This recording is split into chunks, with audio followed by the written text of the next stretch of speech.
Egon, great to get a chance to chat. It's been a while. It's nice to be here in Zurich, and thanks for having me.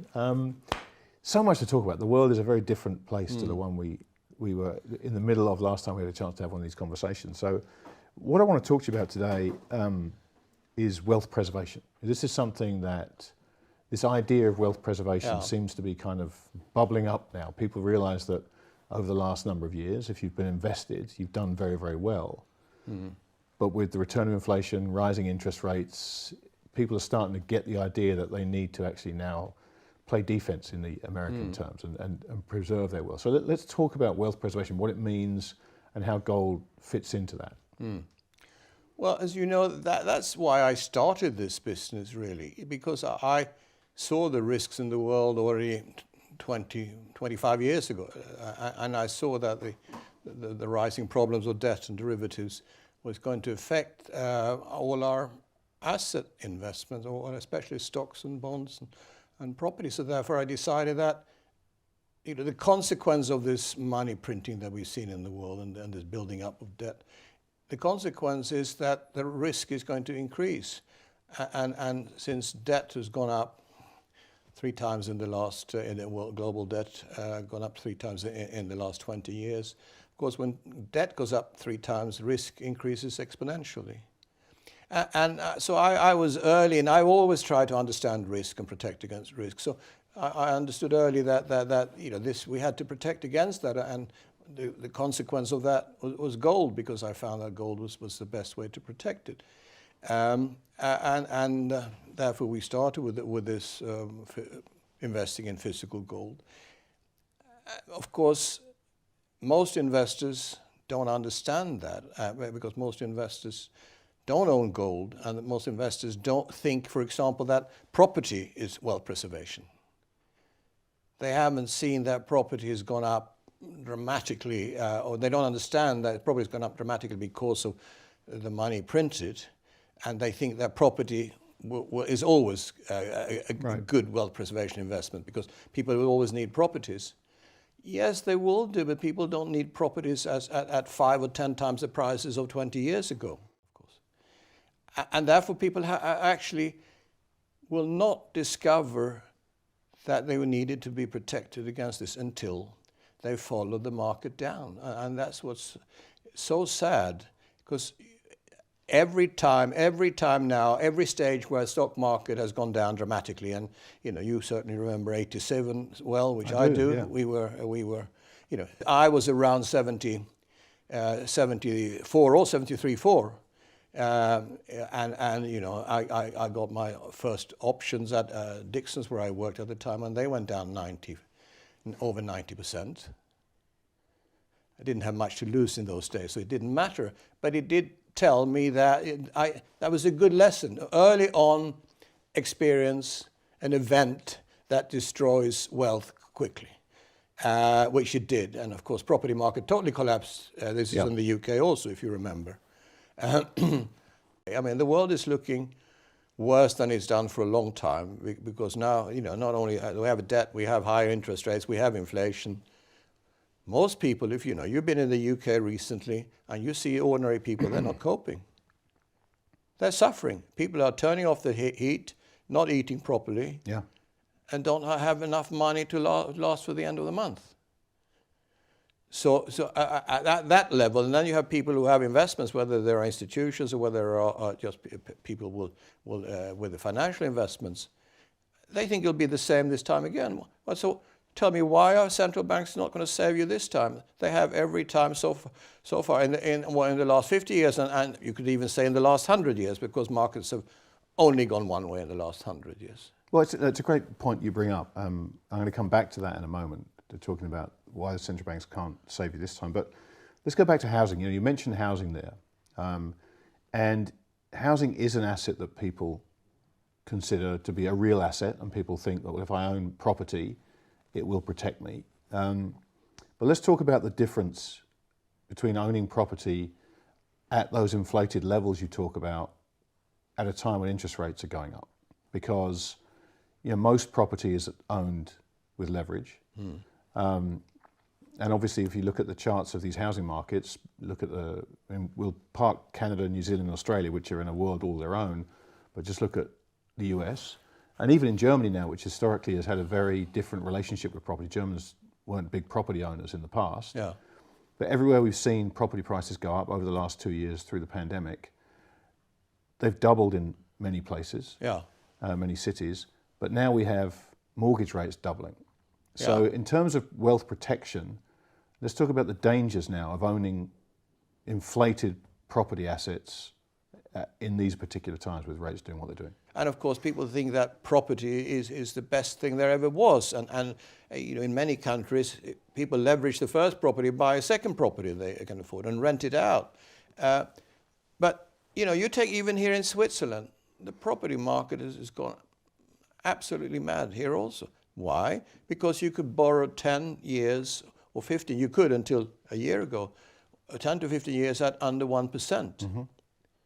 That's free money. You don't even think about the cost of that. 0.9% or whatever for 10, 15-year money. It's just somebody giving you a gift, so you don't think about the cost of the property. And at that level, of course, people think that there's no risk at all, because clever people have taken obviously a fixed rate mortgage, but most people don't. Whether it's in Switzerland, whether it's in the UK or other countries, Sweden. And now, with interest rates going up to 2%, 3%, 4%, 5%, 6%, the mortgage rates going up, well, in many countries now, 6%, 7%. 7% in the US. It's just, the US has always come been off higher. that, but you can fix for 30 years, which is a big advantage. Yes. But even so, yes. Fixing at 30 years at 7% versus fixing for 30 years at 3.5%, which is what it's done, that you can get half the house for the same money now. Yeah. So, the house prices have to halve for the monthly payments to stay the same. And this is what people, I think, are perhaps missing. And that's what's so, I think, terrible with governments saying they're helping people, about giving them subsidies, printing money, etc., in any way to help you. If markets weren't manipulated, if interest rates hadn't been down at 0 or 1%, if people pay the real going rate based on supply and demand for borrowing money without interference of central banks, we wouldn't have seen these booms and busts. I'm a great believer in that central banks should be abandoned totally, because they destroy markets and they make the tops and the bottoms much bigger than they are, and therefore than they should be, and therefore they create these incredible bubbles and then these horrible bottoms in the economy that I think we are facing now, and people have got no margin whatsoever. Yeah. They have no savings, so nobody can afford these higher mortgages, and we will see defaults of a magnitude that no one can believe. The number of people that are going to suffer now because they got the mortgage rate, they're going up, that they can't afford. They got cost of food is not going up by 7.7%, the latest inflation figure in the US. They're going up by 15 to 20% food costs, for example. For normal people. Well, and you've got energy, obviously, energy costs going through the roof. Exactly. So all the costs that are relevant for a normal person that hasn't got excess or discretionary money are going up by 15 to 20%, not by official inflation of 7, 8% or 10% in Europe, the official inflation. And everywhere I see people suffering already, ordinary people. And and the government is not going to be able to help them. As Maggie Thatcher said, debt is all right until you run or socialism is all right. The problem is for socialism is sooner or later you run out of other people's money. Yes, exactly. That's exactly right. And there was this French politician, Bastia, who said also, the problem is everybody wants to live off the state. The problem is that the state wants to live off of everybody also. Mm-hmm. I'm not so worried about, well, obviously for the world as a whole, an asset and debt implosion, I think is inevitable. But I'm worried about normal people. The people are going to suffer. And there's no solution. Well, let's explore that, the idea that there's no solution, because obviously there is a solution, but it's a very painful solution. You know, the solution is to reset the monetary system, clear the debt and start again, right? That's been the solution whenever this has happened throughout time. We've never had it happen to this degree before, but the solution is always the same. And that's the solution that's been applied throughout history until this time around, where central bankers have decided that they can subvert the laws of finance, and maybe if we just keep printing money, we can print our way through the down half of the cycle and then stop printing when we get to the up half of the cycle, as if the two are independent of each other. So when we talk about solutions, there's a solution to the problem that's unpalatable and won't be tried. So what do you think central banks will try and do from here? Because they're not going to just step back and say the only solution is to let this thing burn to the ground and then build it up again.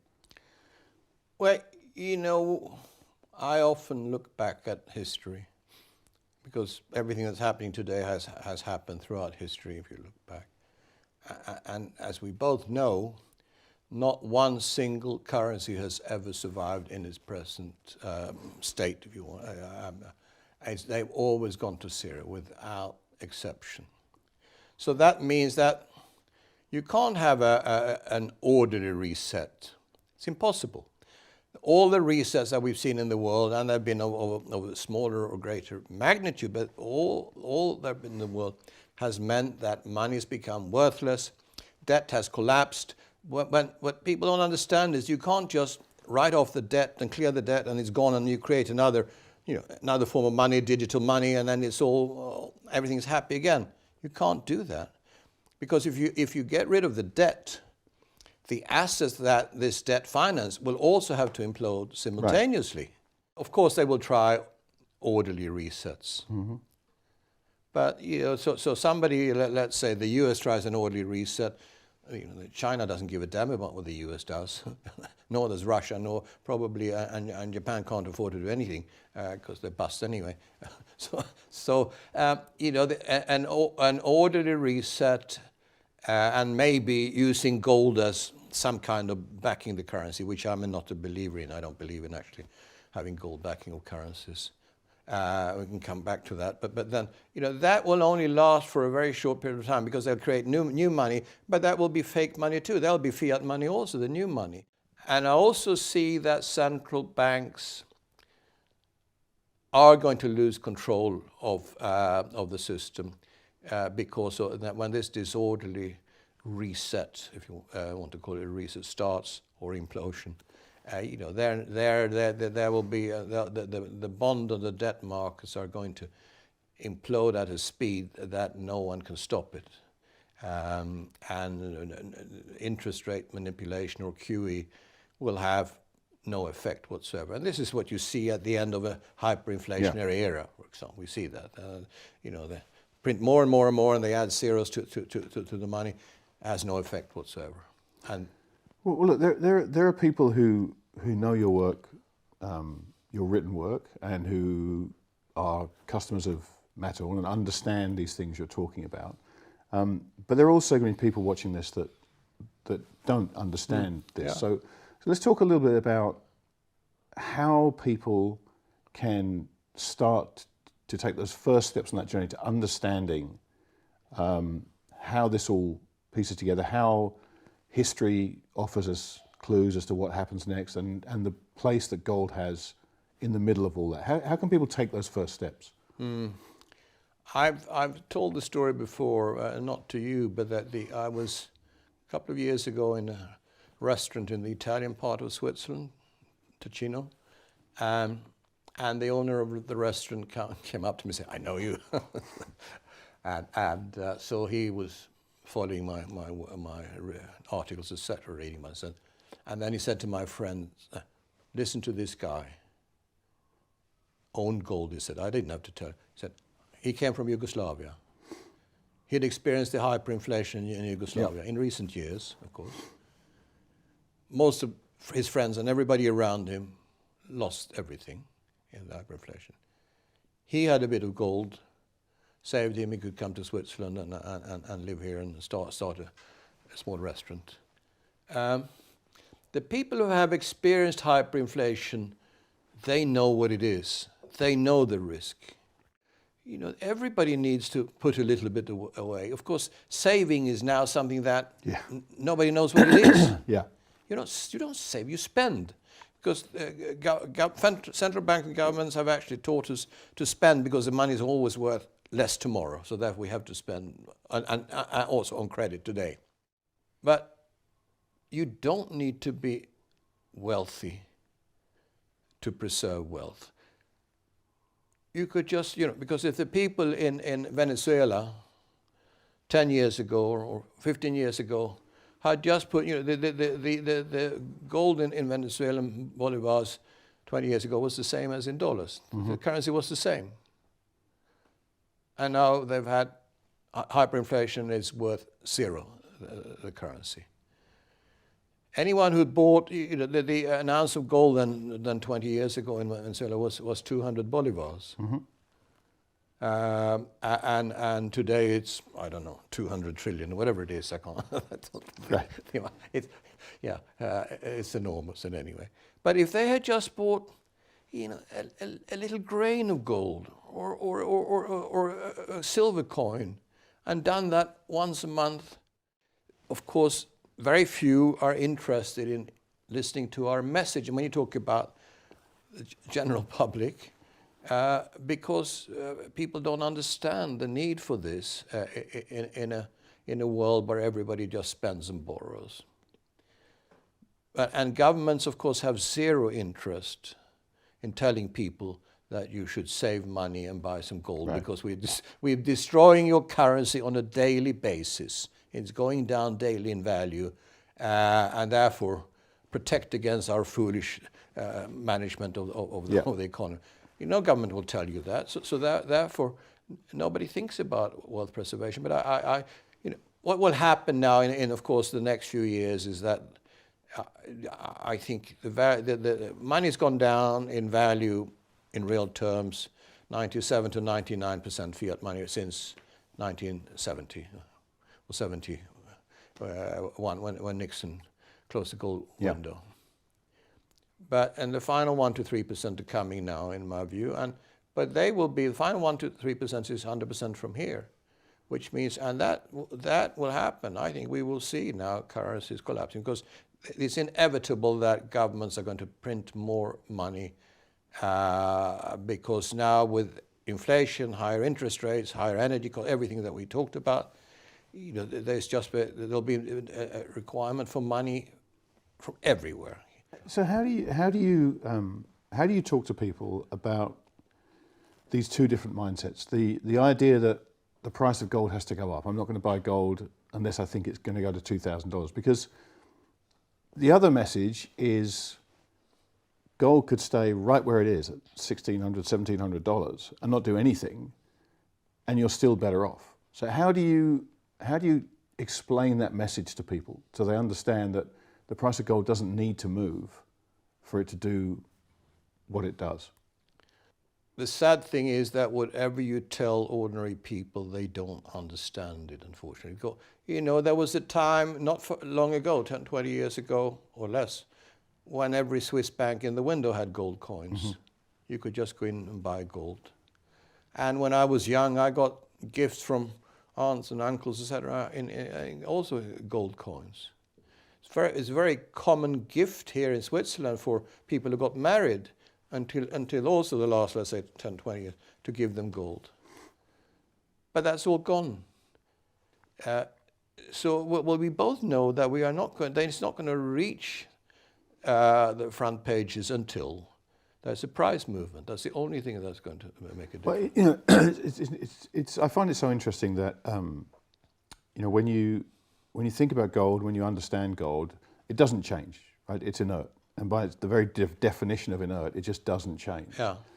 And so people talk about so-called gold bugs all the time, just beating the same drum. But the reality is the message around gold doesn't change either, because gold doesn't change. There's no new story on gold. There's no new way to couch it. It's money. It's no liability of anybody's. It has no credit risk. It has no duration risk. It has none of the characteristics that have kind of come to define this last era that we've been in. It's just inert and it stays there. And so, when I talk to people about to try and get them to understand that the price doesn't need to move for gold to do what it needs to do for you. If the gold price is $1,600 an ounce, but the price of everything has fallen, you're in a terrible deflationary environment, it's still protecting your purchasing power, it's increasing your purchasing power. And I find it fascinating that there's really one message about gold. We can all tell the story in various different ways and try and get as creative as we can in terms of making that message more accessible and easier to understand for people. But the message is the same. Gold is money. Yeah. No, that's absolutely right. And I've been writing for 20 years now. So, and you get a lot of people, because people obviously who follow us, who follow you, are people who believe in what we say and do. So therefore, it's easy. We are preaching to the converted. And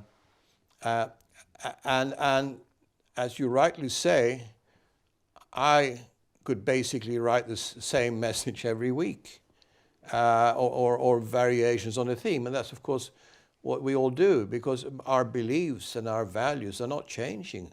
My view on the world has not changed since I started worrying about wealth preservation and what I saw happening in the world. It was very clear to me, and whatever has happened in between has not changed my mind at all. And then, of course, we started buying gold for ourselves, and then for investors who listened to us or we had advised in 2002 at $300. And today, we're getting near $1,800, whatever it is. And the message is the same. But now, since 2008-9, the risk, in my view, has gone up exponentially. And what we actually were telling people then is more relevant than ever today. And so we are still doing what we've done. A lot more people are listening. I must say that anyway. We're still, and you're seeing a lot of gold buying at the retail level. There people are worried. There's a shortage of coins. There is no shortage at all at the wholesale level, at the investment level, and that's why the gold price hasn't gone up a lot either. I think we actually now, looking at the short, I think we're now getting into a cycle where actually gold is going to take off again. We've had the consolidation for a few years now, and the pause, and I think we're going to see the next move. And of course, it's going to continue because, of course, paper money is going to continue to decline in value. So therefore, yes, gold is eternal money, and also eternal wealth. And the best thing with gold is that you should never worry about the price, because you're measuring gold in money that has no relevance, in paper money. And therefore, just think, people should just think about, I have 10 grams of gold, or I have 1 ounce of gold, or an ounce of silver also. And that's the only real money I have. And especially, that will be my nest egg if things really go bad in the world, which I think there's a high risk that they will. And there will be more people listening, and people will realize it with time, but the time, people are suffering already, and they're going to suffer a lot more in coming years. And of course, only very few will buy gold. Instead, sadly, a lot of people will have very difficult times in the next few years, and governments cannot help them. And as I always say, that the most important thing in life is friends and family. Because if you have a tight group of friends and family, and that you see that in countries especially where they live close together, etc., they can be very poor, but they still have a good life because they're supporting each other. And when times are bad, that's what we need to do. Family is now disappeared as the kernel of society in the West. Hardly exists in America. But that, no, people should now think about actually caring about friends and family, and of course, we also in coming years we've got to help people also because of the situation that the world will be in. And I think that's the most important thing. And the real values in life is not money.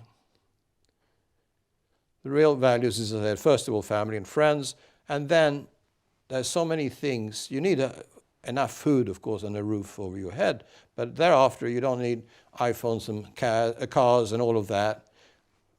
Best things in life are free. Best things are, except for family, as I said, books, music, nature, and just taking a walk in the forest or in the mountain. I think that's so. Real values will come back, and that's what I think. What the reset we're going to have, the transition will be horrible for people. A lot of people will suffer tremendously, but out of that will come a much better world, in my view. We need the suffering to get to that, and in the meantime, people will need to help each other, which will create much better values than we have today. Well, look, you've been very consistent with your message over the years. You've written an awful lot about the subject. You've written some phenomenal pieces about it, and so it's always a great opportunity to get a chance to sit and actually talk to you about this stuff. So thanks for taking this time and sharing it with me. Thank you, Grant. I appreciate your wisdom also. Thank you very much.